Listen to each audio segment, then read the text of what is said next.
بسم اللہ الرحمن الرحیم۔ السلام علیکم ورحمۃ اللہ وبرکاتہ۔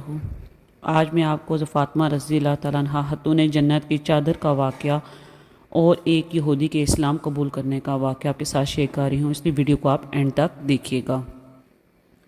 ایک دفعہ قبیلہ بنو سلیم کا ایک بوڑھا ضعیف آدمی مسلمان ہوا۔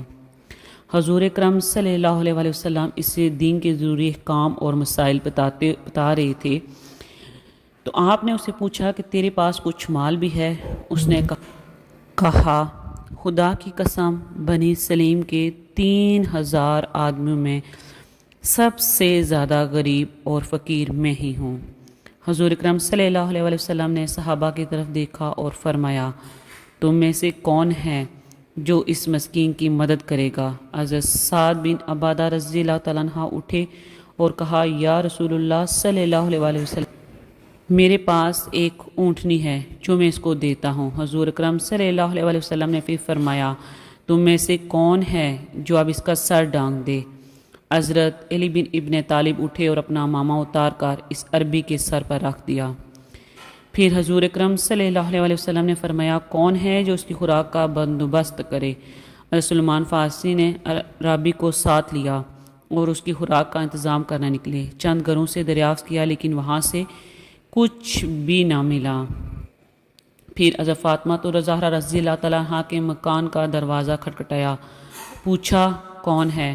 انہوں نے سارا واقعہ بیان کیا اور التجا کی، اے اللہ کے سچے رسول صلی اللہ علیہ وسلم کی بیٹی، اس مسکین کی خوراک کا بندوبست کیجیے۔ سیدہ عالمہ رضی اللہ تعالیٰ عنہا آپ دیدہ ہو کر فرمایا، اے سلیمان، خدا کی قسم، آج ہم سب کو تیسرا فاقہ ہے، دونوں بچے بھوکے سوئے ہیں، لیکن سائل کو خالی ہاتھ جانے نہ دوں گی۔ جاؤ، یہ میری چادر شمون یہودی کے پاس لے جاؤ اور کہو، فاطمہ بنت محمد صلی اللہ علیہ وسلم کی یہ چادر رکھ لو اور اس غریب انسان کو تھوڑی سی جنس دے دو۔ سلیمان رضی اللہ تعالیٰ عنہ اس عربی کو ساتھ لے کر یہودی کے پاس پہنچے۔ جب آپ وہاں پہ اس یہودی کے پاس پہنچے اٹھا تو آپ نے اس سے تمام کفیت بیان کر دی۔ وہ بڑا حیران رہ گیا اور پکار توریت میں دی گئی ہے، گواہ رہنا کہ میں فاطمہ رضی اللہ تعالیٰ عنہ کے باپ حضرت محمد صلی اللہ علیہ وسلم پر ایمان لایا۔ اس کے بعد کچھ غلہ حضرت سلیمان رضی اللہ تعالیٰ عنہ کو دیا اور چادر بھی سیدہ فاطمہ رضی اللہ تعالیٰ عنہ کو واپس بھیج دی۔ وہ لے کر ان کے پاس پہنچے۔ سیدہ رضی اللہ تعالیٰ عنہ نے اپنے ہاتھ سے اناج پیسا اور جلدی سے عربی کے لیے روٹی پکا کر حضرت سلیمان رضی اللہ تعالیٰ عنہ کو دی۔ انہوں نے کہا، اس میں سے کچھ بچوں کے لیے رکھ لیجئے۔ جواب دیا، سلیمان، جو چیز خدا کی راہ میں دے چکی وہ میرے بچوں کے لیے جائز نہیں۔ حضرت سلیمان رضی اللہ تعالیٰ عنہ روٹی لے کر حضور اکرم صلی اللہ علیہ وسلم کی خدمت میں حاضر ہوئے۔ حضور اکرم صلی اللہ علیہ وسلم نے وہ روٹی عربی کو دی اور فاطمہ الزہرا رضی اللہ تعالیٰ عنہ کے گھر پر تشریف لے گئے۔ ان کے سر پر دست شفقت پھیرا، آسمان کی طرف دیکھا اور دعا کی، بار الہی، فاطمہ رضی اللہ تعالیٰ عنہ تیری کنیز ہے، اس سے راضی رہنا۔ حضرت فاطمہ رضی اللہ تعالیٰ عنہ جنتی عورتوں کی سردار ہیں۔